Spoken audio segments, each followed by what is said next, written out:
ನಮಸ್ಕಾರ ವೀಕ್ಷಕರೇ, ಷೇರು ಮಾರುಕಟ್ಟೆ ವಾರದ ಕಥೆ ವೈಭವ್ ಪಾಟೀಲ್ ಜೊತೆ ಈ ವಿಡಿಯೋನಾಗ ನಿಮ್ಮೆಲ್ಲರಿಗೂ ಸ್ವಾಗತ. ನಾವು ಹೋದ ವಾರ ಸ್ಟಾಕ್ ಮಾರ್ಕೆಟ್ ಪರ್ಫಾರ್ಮೆನ್ಸ್ ನೋಡ್ರೆ ನಿಫ್ಟಿ 0.08% ಪಾಸಿಟಿವ್ ಇತ್ತ. ಹೋದ ವಾರ ಸ್ವಲ್ಪ ಮಾರ್ಕೆಟ್ ಪಾಸಿಟಿವ್ ನ ಕ್ಲೋಸಿಂಗ್ ಕೊಟ್ಟೈತ್ರಿ. ಬ್ಯಾಂಕ್ ನಿಫ್ಟಿನೂ ಸಹ 0.28% ಏರಿ ಕ್ಲೋಸಿಂಗ್ ಕೊಟ್ಟೈತಿ. ಸೆನ್ಸೆಕ್ಸ್ ಸಹ ಹೋದ ವಾರ 0.21% ಬಿದ್ದ ಕ್ಲೋಸಿಂಗ್ ಕೊಟ್ಟೈತಿ.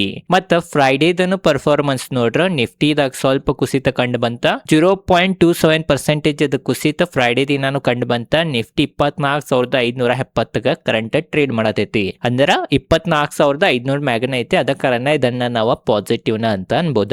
ಬ್ಯಾಂಕ್ ನಿಫ್ಟಿ ನಾವು ಫ್ರೈಡೆ ಪರ್ಫಾರ್ಮೆನ್ಸ್ ನೋಡ್ರ ಫ್ರೈಡೆ ದಿನ ಬ್ಯಾಂಕ್ ನಿಫ್ಟಿನು 0.5% ಬಿದ್ದೈತ್ರಿ. 0.55%. ಅದು ಸಹ 57,700 ಮ್ಯಾಗನ ಐತಿ. ಅದ ಕಾರಣ ಹೆಚ್ಚು ತಲೆ ಕೆಡಿಸ್ಕೊಳ್ಳೋ ಅವಶ್ಯಕತೆ ಏನಿಲ್ಲ. ಸೆನ್ಸೆಕ್ಸ್ ಅನ್ನು ಸಹ 0.5% ಕುಸ್ದಿತ್ತ ಫ್ರೈಡೆ ದಿನ. ಅದ ಕಾರಣ ಅದು ಸಹ 78,499 ಅಂತಂದ್ರೆ 28,500 ಸಮೀಪ ಸೆನ್ಸೆಕ್ಸ್ ಐತಂತ ನಾವ್ ಅನ್ಬೋದ. ಓವರ್ ಆಲ್ ಮೇನ್ ಏನಂತಂದ್ರೆ ಇನ್ನ ಮಾರ್ಕೆಟ್ ನ ಅನ್ಸರ್ಟನಿಟಿ ಬಾಳ ಐತ್ರಿ. ಅತ್ರಾಗನು ಮೇನ್ US ಇರಾನ್ ಯುದ್ಧ ಏನ್ ನಿಲ್ಲುವಂಗ್ ಕಾಣವಾತ ಬೆಳತೈತ. ಅದ ಕಾರಣ ಮಾರ್ಕೆಟ್ ಗ ಇನ್ನ ಒಂದು ಕ್ಲಿಯರ್ ಯಾವ್ದು ಡೈರೆಕ್ಷನ್ ಸಿಕ್ಕಿಲ್ಲ. ಅದ ಕಾರಣ ಮಾರ್ಕೆಟ್ 25,000, 24,000, 23,000 ಇದ ಲೆವೆಲ್ ನಾಗನ ಏರಿಳಿತ ಮಾಡತೈತ ಅಂತ ನಾವ್ ಅನ್ಬೋದ. ಬಟ್ ಒಂದ್ಸಲ ಎಲ್ಲಾ ಕ್ಲಿಯರ್ ಆಗಿ ಒಳ್ಳೆ ಸುದ್ದಿ ಬಂತಂದ್ರ ಖಂಡಿತವಾಗಿ ಮಾರ್ಕೆಟ್ ಈ ಲೆವೆಲ್ ದಿಂದನೂ ಇರ್ಬೋದ. ಬಟ್ ಮೇನ್ ಒಂದ್ ಇಂಪಾರ್ಟೆಂಟ್ ಏನಂತಂದ್ರೆ ಕೆಟ್ಟ ನ್ಯೂಸ್ ಬಂದ್ರೂ ಇವು ಲೆವೆಲ್ ಅನ್ನ ತಡೆದೈತ್ ಮಾರ್ಕೆಟ್. ಇದ ಒಂದ ಒಳ್ಳೆ ಸುದ್ದಿ ಅಂತ ನಾವ್ ಅನ್ಬೋದ. ಇದ ಸುದ್ದಿ ಏನ್ರೆ ಮೊದಲು ಏನ್ರೆ ಬರ್ತಿತ್ತಂತಂದ್ರೆ ಖಂಡಿತವಾಗಿ ಮಾರ್ಕೆಟ್ ಕುಸಿದ್ ಬಿಡ್ತಿತ್ತ. ಬಟ್ ಈಗ ಅಷ್ಟು ಒಮ್ಮೆ ಕುಸಿತ ಕಂಡು ಬರುವಾತ. ಅದರಿಂದನು ಮೇನ್ ಕಾರಣ ಏನಂತಂದ್ರೆ ಜನರಿಗ ಮ್ಯೂಚುವಲ್ ಫಂಡ್ ನಾಗ ಬಾ ಹೂಡಿಕೆ ಮಾಡತ್ತಾರ. ಅದರಿಂದ DIಜು ಸಹ ಭಾರತದ ಮಾರುಕಟ್ಟೆಗೆ ಸಪೋರ್ಟ್ ಕೊಡತ್ತಾರ. ಅದ ಕಾರಣ ಎಂತ ಕೆಟ್ಟ ಸುದ್ದಿ ಬಂದ್ರೂ ಇವ ಲೆವೆಲ್ ಮ್ಯಾಗನ ಮಾರ್ಕೆಟ್ ತಡೆಯತೈತ ಅಂತ ನಾವ್ ಅನ್ಬೋದ. ಅದ ಕಾರಣ ಇದ್ರಲ್ಲೇನ ನಮ್ಗೆ ಗೊತ್ತಾಗ್ತೈತಿ ಭಾರತದ ಸ್ಟಾಕ್ ಮಾರ್ಕೆಟ್ ಎಷ್ಟು ಸ್ಟ್ರಾಂಗ್ ಐತಂತ. ಅದ ತರ ನಾವು ಫ್ರೈಡೆ ದಿನ US ಮಾರ್ಕೆಟ್ ಪರ್ಫಾರ್ಮೆನ್ಸ್ ನೋಡ್ರೆ US ಡೌ ಜೋನ್ಸ್ 0.28% ಏರ್ ಕ್ಲೋಸಿಂಗ್ ಕೊಟ್ಟೈತಿ. S&P 500 0.62% ಏರ್ ಕ್ಲೋಸಿಂಗ್ ಕೊಟ್ಟೈತಿ. ನಾಸ್ಡಾಕ್ ಸಹ 1.30% ಏರಿ ಕ್ಲೋಸಿಂಗ್ ಕೊಟ್ಟೈತಿ. US ಮಾರ್ಕೆಟ್ ಫ್ರೈಡೆ ದಿನ ನೈಟ್ ಬಾಳ ಒಳ್ಳೆ ಪರ್ಫಾರ್ಮ್ ಮಾಡಿದವ. ಅದ ಕಾರಣ ಮಂಡೇ ಇತರದ ಪರಿಣಾಮ ಭಾರತದ ಮಾರುಕಟ್ಟೆ ಮ್ಯಾಗನು ಕಾಣಬಹುದ. ಯುರೋಪಿಯನ್ ಮಾರ್ಕೆಟ್ ಎಲ್ಲ ಫುಲ್ ಗ್ರೀನ್ ದಾಗ ಇದಾವ. ಏಷ್ಯನ್ ಮಾರ್ಕೆಟ್ ಅದನ್ನು ಪರಿಸ್ಥಿತಿ ನೋಡಬಹುದ. ಮತ್ತ ಭಾರತದ ಗಿಫ್ಟ್ ನಿಫ್ಟಿ ಏನೈತಿ ಅದು ಸಹ 0.32% ಇರೈತಿ. ಅದ ಕಾರಣ ಮಂಡೇ ಸ್ವಲ್ಪ ಗ್ರೀನ್ ದಾಗನೇ ಇರೋ ಸಂಭಾವನೆ ಬಹಳ ಹೆಚ್ಚೈತಂತ ನಾವ್ ಅನ್ಬೋದ. ಜಪಾನದ ಮಾರುಕಟ್ಟೆ ಆಗ್ಲಿ, ತೈವಾನ್ ಮಾರುಕಟ್ಟೆ ಆಗ್ಲಿ, ಕೊರಿಯಾ ಮಾರ್ಕೆಟ್ ನಾಗ ಸ್ವಲ್ಪ ಬೇರಿಶ್ನೆಸ್ ಇತ್ತ. ಅದ್ ಎದಕ್ಕಿತ್ತಂತ ಆಲ್ರೆಡಿ ನಿಮಗ್ ಗೊತ್ತೈತಿ. ಯಾಕಂತಂದ್ರ ಆಲ್ರೆಡಿ ಬಹಳ ಮಾರ್ಕೆಟ್ ಏರಿದ್ದು ಅವ್ರದ್ದು ವ್ಯಾಲ್ಯೂಯೇಷನ್ ಬಹಳ ಹೆಚ್ಚಾಗೈತಿ. ಅಲ್ಲಿಂದನು ಸಹ ಈಗ ಫಾರಿನ್ ಇನ್ವೆಸ್ಟರ್ಸ್ ಎಕ್ಸಿಟ್ ತೊಳತಾರ. ಅದ ಕಾರಣ ಅವ್ರದ್ದು ಪರಿಸ್ಥಿತಿ ಈ ತರ ಈಗ ಆಗೈತಂತ ನಾವ್ ಅನ್ಬೋದ. ಯುರೋಪಿಯನ್ ಮಾರ್ಕೆಟ್ ಮತ್ತೆ US ಮಾರ್ಕೆಟ್ ಎಲ್ಲಾ ಫುಲ್ ಪಾಸಿಟಿವ್ ನ ಇದಾವ್ರಿ. ಏಷ್ಯನ್ ಮಾರ್ಕೆಟ್ ದಾಗ ಮಿಕ್ಸ್ ರಿಯಾಕ್ಷನ್ ಇತ್ತಂತ ನಾವ್ ಅನ್ಬೋದ. ಮತ್ತೊಂದ್ ಏನಂತಂದ್ರೆ FIDIs ಡೇಟಾ ನೋಡ್ರೆ FIs ಒಳ್ಳೆ ಡೇಟಾ ನಮಗ್ ಕಂಡು ಬರತೈತಿ. ಮತ್ತೆ FIs ಹೋದ್ ವಾರ ಎಲ್ಲ ಫುಲ್ ಬಾಯಿಂಗ್ ಮಾಡ್ಯಾರ, ನೀವು ನೋಡ್ಬೋದು ಚಾರ್ಟ್ ನಾಗ. ಅದ ಕಾರಣ ಇದ ತರ ಬಾಯಿಂಗ್ ಕಂಟಿನ್ಯೂ ಇದ್ರ ಬಹಳ ಒಳ್ಳೇದ. ಫ್ರೈಡೆ ದಿನ ನೋಡ್ಬೋದ 480 ಕೋಟಿ ಬಾಯಿಂಗ್ ಬಂದೈತೆ FIs ಕಡೆಯಿಂದ. ಅದ ಕಾರಣ ಇದನ್ನ ನಾನು ಒಳ್ಳೇದ್ ಅನ್ಬೋದ. ಮತ್ತೆ FIs ಬಂದ್ರ ಮರಳಿ ಅಂತಂದ್ರ ಏನು ಓವರ್ ಆಲ್ ಮಾರ್ಕೊಂಡ್ ಹೋಗ್ಯಾರ ಅದೆಲ್ಲ ಮತ್ ಹಣ್ಣ ಭಾರತದ ಮಾರುಕಟ್ಟೆನ ಮತ್ ಬಂತಂದ್ರ ಖಂಡಿತವಾಗಿ ಮಾರ್ಕೆಟ್ ಇಲ್ಲಿಂದನು ಬಹಳ ಇರ್ಬೋದ. DIs ಬಾಯಿಂಗ್ ರೇ ಕಂಟಿನ್ಯೂ ಸ್ಟಾರ್ಟ್ ಐತಿ. ಅದ ಕಾರಣ ಇದು ಒಂದ ಪಾಸಿಟಿವ್ ನ ಅನ್ಬೋದ. ಬಟ್ ಹೋದ ವಾರ ತರ ಏನ್ರಿ FIs ಬೈಂಗ್ ಮುಂದಿನ ವಾರ ಕಂಟಿನ್ಯೂ ಇತ್ತಂದ್ರೆ ಖಂಡಿತವಾಗಿ ಭಾರತದ ಮಾರುಕಟ್ಟೆ ಒಂದ್ ಒಳ್ಳೆ ಸುದ್ದಿ ಅಥವಾ ಮಾರುಕಟ್ಟೆಗೆ ಸಪೋರ್ಟ್ ಸಿಕ್ತೈತೆ ಅಂತ ನಾವು ಅನ್ಬೋದ. ಈ ಲೆವೆಲ್ ದಿಂದ ಮಾರುಕಟ್ಟೆ ಬಹಳ ಇರ್ಬೋದ. ಅದ ಕಾರಣ FIDIs ಬೈಯಿಂಗ್ ಮತ್ ಸೆಲ್ಲಿಂಗ್ ಮ್ಯಾಗನು ನಿಮ್ದ ಕಣ್ಣ ಇರ್ಬೇಕ. ಮತ್ ನಾವ ಗೋಲ್ಡ್ ಬೆಲೆ ನೋಡ್ರ ಗ್ಲೋಬಲ್ ಮಾರ್ಕೆಟ್ ದಾಗ ಗೋಲ್ಡ್ ನೋಡ್ಬೋದ $4,399 ನಡೆದೈತಿ. ಗೋಲ್ಡ್ ಏನ್ $4,000 ಸಮೀಪದು ಟ್ರೇಡ್ ಮಾಡತ್ತಿತ್ತ. ಅದೀಗ ಒಮ್ಮೆ ಏರಿ ನೋಡ್ಬೋದು ನೀವು. ಮತ್ತೆ $400 ಏರೈತಂತ ನಾವ್ ಅನ್ಬೋದ. ಗೋಲ್ಡ್ ಅನ್ನು ಬುಲ್ಲಿಶ್ ಮೇನ್ ಕಾರಣ ಏನಂತಂದ್ರೆ ಡಾಲರ್ ಸ್ವಲ್ಪ ವೀಕ್ ಆಗತೈತಿ. ಬಹಳ ಏನಿಲ್ಲ, ಸ್ವಲ್ಪ ವೀಕ್ ಆಗೈತಿ. ಮತ್ತೊಂದನೇ ಏನಂತಂದ್ರೆ ಸೆಂಟ್ರಲ್ ಬ್ಯಾಂಕ್ ಗಳದ್ದು ಗೋಲ್ಡ್ ಮತ್ತೆ ಬಹಳ ಬೈಂಗ್ ಮಾಡತ್ತವ. ಅದ ಕಾರಣ ಏನ್ $4,000 ನಮಗ್ ಬಹಳ ಅನ್ಸಾತಿತ್ತ. ಆ ಬಹಳ ಅನ್ಸೋದ್ಕಿಂತನು ಮತ್ ಇರತೈತಿ. ಯಾಕಂದ್ರ ಮತ್ ಸೆಂಟ್ರಲ್ ಬ್ಯಾಂಕ್ ಅತ್ರಾಗನು ಮೇನ್ ಯಾವ್ಯಾವ ಕೊರಿಯಾದು ಅದು ಏನೇನ್ ಸೆಂಟ್ರಲ್ ಬ್ಯಾಂಕ್ ಗಳು ಇದಾವ ಅವ್ ಯಾವಾಗನು ಗೋಲ್ಡ್ ರಿಸರ್ವ್ ಇಟ್ಟಿಲ್ಲಂತ್ರಿ. ಅವು ಸಹ ಈಗ ರಿಸರ್ವ್ ಇಡಾತವಂತ. ಅದ ಕಾರಣ ಯಾವ ಸೆಂಟ್ರಲ್ ಬ್ಯಾಂಕ್ ಗೋಲ್ಡ್ ಬಾಯಿಂಗ್ ಮಾಡಿಲ್ಲ, ಅವು ಬಾಯಿಂಗ್ ಮಾಡೋದ್ರಿಂದನು ಗೋಲ್ಡ್ ಬೆಲೆ ಈ ತರ ಇರತೈತಂತ ನಾವ್ ಅನ್ಬೋದ. ಸಿಲ್ವರ್ ದ ಪರಿಸ್ಥಿತಿ ಬಹಳ ಕೆಟ್ಟಾಗೈತಿ. ಸಿಲ್ವರ್ ಏನ ಬಹಳ ಓವರ್ ಹೈಪ್ ಆಗಿತ್ತ, ಏನ್ ಕಂಟಿನ್ಯೂ ಇರತಿತ್ತ. ಅದೀಗ ಮತ್ತ $63 ಸಮೀಪನ ಸಿಕ್ಕೊಂದೈತಂತ ನಾವ್ ಅನ್ಬೋದ.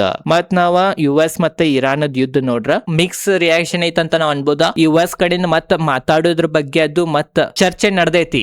ಬಟ್ ಇರಾನ್ ನಾವೇನ್ ಮಾತಾಡಕ್ ಬರಂಗಿಲ್ಲ ಹಂಗಿಂಗ್ ಅಂತ ಅನ್ನತಾರ. ನೀವ್ ನೋಡ್ಬೋದು ಯುದ್ಧದ ಸ್ಥಿತಿ ಬಗ್ಗೆ US ಏನ್ ಅನ್ನತೈತಂತಂದ್ರ ಮಾತಾಡಿ ನಾವ ಬಗೆಹರಿಸೋಣ ಅಂತ ಅಮೆರಿಕ ಅನ್ನತೈತಿ. ಬಟ್ ಇರಾನ್ ಏನ್ ಅನ್ನತೈತಂತಂದ್ರ ನಾವ ನೇರವಾಗಿ ಮಾತಾಡಕ ಬರಂಗಿಲ್ಲ, ಅಮೆರಿಕ ಏನಿದೆಲ್ಲ ಹೇಳತೈತಿ ಇದು ಒಂದ ನಾಟಕ ಐತಂತ ಇರಾನ್ ಹೇಳಿಕೆ ಕೊಟ್ಟೈತಿ. ಅದ ಕಾರಣ ಈ ತರ ಪರಿಸ್ಥಿತಿ ಯುದ್ಧದಾಗೈತ್ರಿ. ಇರಾನನು ಈಗ ಒಪ್ಪಾಕ್ ರೆಡಿ ಇಲ್ಲ, ಯಾಕಂದ್ರೆ 2 ಸಲ ಡೀಲ್ ಆತ, ಪೀಸ್ ಡೀಲ್ ಆತ, ಆದ್ರೂ ಮತ್ ಬ್ರೇಕ್ ಆಗ್ಯಾವ. ಅದ ಕಾರಣ ಯುದ್ಧ ಈಗ ನಿಲ್ತೈತ ಅನ್ನೋ ಸಂಭಾವನೆನ ಬಹಳ ಕಡಿಮೆ ಐತಂತ ನಾವ ಅನ್ಬೋದ.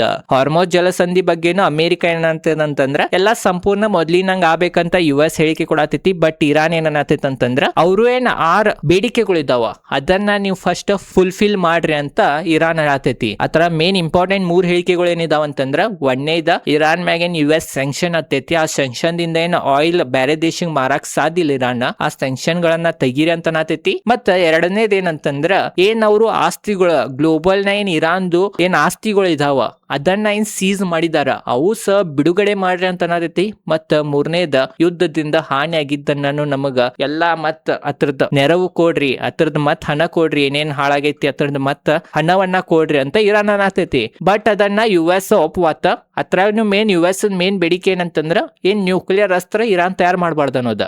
ಅದ್ರ ಬಗ್ಗೆ ಇರಾನನ್ನು ಸ್ಪಷ್ಟತೆ ಕೊಡುವತ್ತ. ಅದ ಕಾರಣನು ಈ ಯುದ್ಧ ಈಗ ಸದ್ಯ ನಿಲ್ತೈತಂತ ಅನ್ನೋದ ಬಹಳ ಕಠಿಣ ಆಗೈತಂತ ನಾವ್ ಅನ್ಬೋದ.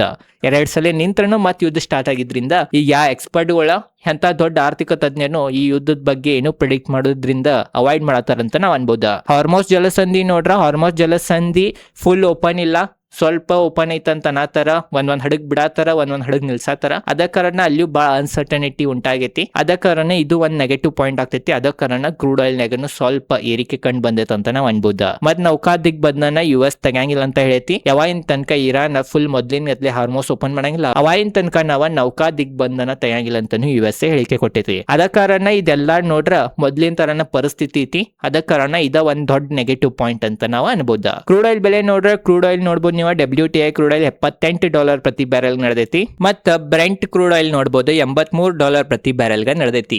$80 ಮ್ಯಾಗ್ ಇರೋದ್ರಿಂದ ನೆಗೆಟಿವ್ ಪಾಯಿಂಟ್. $70 ಕೆಳಗ್ ಬಂದ್ರನ ಭಾರತಗ ಸ್ವಲ್ಪ ಪಾಸಿಟಿವ್ ಅನ್ಬೋದ. ಅದ್ರ ಮ್ಯಾಗ್ ಇರೋದ್ರಿಂದ ಭಾರತಗ ನಷ್ಟನ ಆಗತೈತಿ ಅಂತ ನಾವ್ ಅನ್ಬೋದ. ಅದ್ರಾಗನು ಎಲ್ಲಾಕ್ಕಿಂತ ದೊಡ್ಡ ನೆಗೆಟಿವ್ ಪಾಯಿಂಟ್ ಏನಂತಂದ್ರ US ಏನ್ ಸೆನೆಟ್ ಐತಿ ಅಲ್ಲಿ ಒಂದ್ ಬಿಲ್ ಪಾಸ್ ಮಾಡಿರ್ರಿ. ಅದ್ರದನ ಹೆಸರು ಏನಂತಂದ್ರ ಯಾರ್ ರಷ್ಯಾದಿಂದ ಆಯಿಲ್ ತಗೋತಾರೋ ಅವ್ರ ಮ್ಯಾಗ 100% ಟೆರಿಫ್. ಅದ ಕಾರಣ ಇದು ಒಂದು ಬಹಳ ದೊಡ್ಡ ನೆಗೆಟಿವ್ ಪರಿಣಾಮ ಭಾರತದ ಮ್ಯಾಗ ಬೀಳ್ಬೋದ. ಭಾರತ ಇರಾನದ ಯುದ್ಧದ ಕಾರಣ ರಷ್ಯಾದಿಂದ ಬಹಳ ಆಯಿಲ್ ಅನ್ನ ಮತ್ತೆ ತೊಳಕ ಸ್ಟಾರ್ಟ್ ಮಾಡಿತ್ತ. ಬಟ್ ಈಗ ಯಾರ್ ರಷ್ಯಾದಿಂದ ಆಯಿಲ್ ತಗೋತಾರೋ ಅವ್ರ ಮ್ಯಾಗ ಸ್ಟ್ರೇಟ್ 100% ಟೆರಿಫ್ ಅಂತ ಒಂದ್ ಬಿಲ್ ಪಾಸ್ ಆಗಿದ್ರಿಂದ, ಅದ ಕಾರಣ ಇದು ಒಂದ್ ಬಿಲ್ ಪಾಸ್ಡ್ ಆಗಿದ್ರಿಂದ ಇದು ಒಂದು ಬಹಳ ದೊಡ್ಡ ನೆಗೆಟಿವ್ ಪಾಯಿಂಟ್ ಭಾರತದ ದೃಷ್ಟಿದಿಂದ ಅಂತ ನಾವ್ ಅನ್ಬೋದ. ಅದ ಕಾರಣ ಈಗ ಮತ್ತ ರಷ್ಯಾದಿಂದ ಆಯಿಲ್ ತೊಗೊಳದ್ ನಾವು ಅವಾಯ್ಡ್ ಅನ್ನ ಮಾಡ್ಬೇಕಾಗ್ತೈತಂತಾನು ಅನ್ಸಾತೈತಿ. ನೋಡೋಣ್ರಿ ಏನಾಗ್ತೈತಂತ. ಏನ್ ನಮ್ದು ಜಿಯೋ ಪೊಲಿಟಿಕಲ್ ಏನ್ ಸ್ಟ್ರಾಟಜಿ ಇರ್ತೈತಿ ಅಂತ ನಾವು ನೋಡ್ಬೇಕ. ಮತ್ತೊಂದನೇ ಏನಂತಂದ್ರ ಹೆಚ್ಚು ತಲೆ ಕೆಡಿಸ್ಕೊಳ್ಳೋ ಅವಶ್ಯಕತೆ ಇಲ್ಲ, ಯಾಕಂದ್ರ ರಷ್ಯಾ ನಮ್ ಫ್ರೆಂಡ್ ಐತಿ. ಫ್ರೆಂಡ್ ಇದ್ರನು ಏನ್ ಫ್ರೀದಾಗ ಏನ್ ಕ್ರೂಡ್ ಆಯಿಲ್ ಕೊಡಂಗಿಲ್ಲ. ಏನ್ ಅವ್ರ ಯುಕ್ರೇನ್ ಮತ್ತ ರಷ್ಯಾ ಯುದ್ಧ ನಡೆದಿತ್ತ ಅವಾಗೇನ್ ನಮಗ ಸ್ವಲ್ಪ ಕಡಿಮೆ ಬೆಲೆನಾಗ ಆಯಿಲ್ ಕೊಟ್ಟಾರ. ಅದು ಸಹ ಫುಲ್ ದೋಸ್ತ್ ಅಂತ ಕೊಟ್ಟಿಲ್ಲ ಅವ್ರ. ಅದು ಯಾಕೆ ಕೊಟ್ಟಾರಂತಂದ್ರ ಆ ಸಮಯದಾಗ ಯಾರು ರಷ್ಯಾದಿಂದ ಆಯಿಲ್ ಅನ್ನ ಬಾಯ್ ಮಾಡುವಲ್ರಾಗಿರ. ಬಟ್ ಇಂಡಿಯಾ ಜಗತ್ತದೆಲ್ಲಾ ವಿರುದ್ಧ ಬಿದ್ರನು ರಷ್ಯಾದಿಂದ ಆಯಿಲ್ ತಗೊಂಡಿತ್ತ. ಅದ ಕಾರಣ ಸ್ವಲ್ಪ ಡಿಸ್ಕೌಂಟ್ ನಮಗ ಕೊಟ್ಟಿರ. ಅದ ಕಾರಣ ವ್ಯವಹಾರನಾಗ ಏನ್ ಫ್ರೆಂಡ್ ಗಿಂಡಿಲ್ಲ. ಏನ್ ಭಾರತದ ಆರ್ಥಿಕ ದೃಷ್ಟಿದಿಂದ ಒಳ್ಳೇದಿರ್ತೈತಿ ಅದ ನಿರ್ಧಾರ ಗೌರ್ಮೆಂಟ್ ತಗೋಬೇಕ. ಮತ್ತ ಅದ ತರ ಗೌರ್ಮೆಂಟ್ ತಗೋತೈತಿ ಅಂತ ನನಗನಸ್ತೈತಿ. ಇದ್ರ ಮ್ಯಾಗನ ನಾವ ಭಾರತದ ಆರ್ಥಿಕತೆ ಮತ್ತೆ ಸ್ಟಾಕ್ ಮಾರ್ಕೆಟ್ ಪರಿಸ್ಥಿತಿ ಯಾವ ತರ ಇರ್ತೈತಿ ಅಂತ ನಾವ ನೋಡ್ಬೋದ. ಮತ್ತೊಂದನ ಏನಂತಂದ್ರೆ ಇವ ಇಂಪಾರ್ಟೆಂಟ್ ಇವೆಂಟ್ ಇದಾವ ಮುಂದಿನ ವಾರನಾಗ US ರಿಲೇಟೆಡ್ ಮತ್ತು India related. Main important event ಏನಂತಂದ್ರೆ inflation year on year data ಬರೋದೈತಂತ್ರಿ. ಅದ ಕಾರಣ ಅವ್ರ ಮ್ಯಾಗ ನಿಮ್ದ ಕಣ್ಣಿಡ್ಬೇಕ. ಏನ್ರಿ ಅದು ಸಹ ಹೆಚ್ಚು ಬಂತಂದ್ರ ಅದು ನೆಗೆಟಿವ್ ಪಾಯಿಂಟ್ ಅಂತ ನಾವು ಅನ್ಬೋದ. ಅಥವಾ ಅನುಮಾನ ಅಷ್ಟ ಅಥವಾ ಅದಕ್ಕಿಂತ ಕಡಿಮೆ ಬಂದ್ರ ಪಾಸಿಟಿವ್. ಏನ್ ಇನ್ಫ್ಲೇಷನ್ FY 27 ಏನ್ ಹೆಚ್ಚು ಅನುಮಾನ ಕೊಟ್ಟಿರ ಅದನ್ನ ಮೊನ್ನೆ RBI ಗವರ್ನರ್ ಅವರ ಸಂಜಯ್ ಮಲ್ಹೋತ್ರಾ ಅವರ ಕಡಿಮೆ ಮಾಡಿದಾರ ಅನುಮಾನಕ್ಕಿಂತ. ಅದ ಕಾರಣ ಅನುಮಾನಕ್ಕಿಂತ ಕಡಿಮೆ ಮಾಡ್ಯಾರ ಅಂದ್ರೆ ಕಡಿಮೆನ ಬರ್ಬೋದ. ನೋಡೋಣ್ರಿ ಏನಾಗ್ತೈತಂತ. ಮತ್ತೊಂದನೇ ಏನಂತಂದ್ರೆ ಬಿಟ್ಕಾಯಿನ್ ಬೆಲೆ. ಬಿಟ್ಕಾಯಿನ್ ನೋಡ್ಬೋದು $64,793 ನಡೆದೈತಿ. ಅಂದ್ರೆ ಬಿಟ್ಕಾಯಿನ್ ಅನ್ನು $64,790 ಸಮೀಪದ ಟ್ರೇಡ್ ಮಾಡತೈತಿ. ಅದ್ರದನ್ನ ಪರಿಸ್ಥಿತಿ ಬಹಳ ಕೆಟ್ಟಾಗೈತಿ. ಹಾಯದಿಂದ 50% ಕಿಂತನೂ ಹೆಚ್ಚು ಕುಸಿದೈತಂತ ನಾವು ಅನ್ಬೋದ. ಮುಂದಿನ ವಾರ ಯಾವ್ದ್ರೆ ಹಾಲಿಡೇ ಐತೇನಂತ ನೋಡ್ರ ಮುಂದಿನ ವಾರ ಯಾವ್ದು ಹಾಲಿಡೇ ಇಲ್ಲ. Full week stock market open ಇರ್ತೈತಿ. ಅದ ಕಾರಣ ಅದ್ರ ಮ್ಯಾಗು ನಿಮ್ದ ಕಣ್ಣ ಇರ್ಬೇಕ. ಓವರ್ ಆಲ್ ಇದೆ ಇವತ್ತಿನ ವಿಡಿಯೋನ ಎಲ್ಲ ಡೀಟೇಲ್ ನಿಮಗೆ ಗುರ್ತಾ ಇರ್ಬೋದು ಅಂತ ನನಗೆ ಅನಿಸ್ತೈತಿ. ವಿಡಿಯೋ ಚಲೋ ಲೈಕ್ ಮಾಡ್ರಿ. ವೀಕೆಂಡ್ ಫ್ರೀ ಇದ್ರೆ ನಾನು ಹಿಂದಿನ ವಿಡಿಯೋಗಳನ್ನ ಹೋಗಿ ನೋಡಬಹುದಾ, ಹೆಂಗ್ ಅನ್ಸಿತ್ ವಿಡಿಯೋ ಅಂತ ಕಮೆಂಟ್ ಸೆಕ್ಷನ್ ಹೇಳ್ರಿ. ಇದೇ ತರ ಸ್ಟಾಕ್ ಮಾರ್ಕೆಟ್ ರಿಲೇಟೆಡ್ ಕನ್ನಡದಾಗ ವಿಡಿಯೋ ಮಾಡ್ತಿರ್ತೇನೆ. ಅದ ಕಾರಣ ಚಾನೆಲ್ ಸಬ್ಸ್ಕ್ರೈಬ್ ಮಾಡ್ರಿ. ಧನ್ಯವಾದಗಳು.